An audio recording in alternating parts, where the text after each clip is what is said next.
Les parasitoïdes des ravageurs du colza sont des organismes qui se développent à leurs dépens. Ils font ainsi partie des facteurs de régulation naturelle des populations.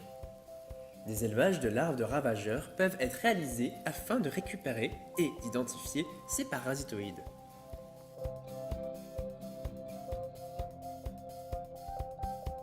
Des plantes sont prélevées au champ et envoyées au laboratoire. Ces plantes sont disséquées, c'est-à-dire que les organes pouvant contenir des larves sont ouverts.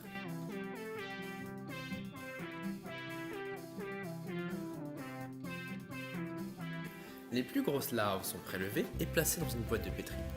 Une fois toutes les larves récupérées, elles sont pesées par l'eau de sang dans le but de savoir le potentiel des larves à pouvoir se nymphoser, c'est-à-dire se transformer en adultes.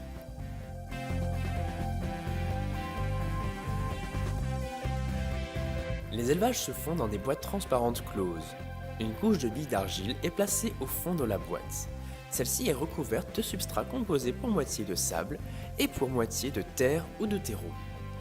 Les larves posées à la surface de ce substrat vont rapidement s'enfouir et former une petite cavité ou cocon pour se nymphoser.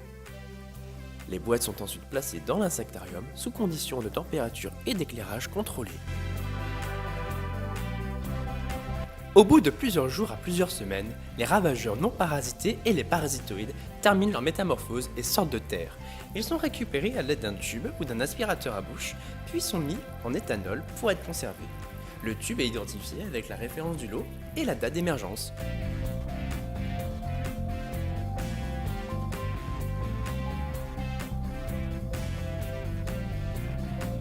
Les insectes sont sortis du tube et séchés sur du papier absorbant.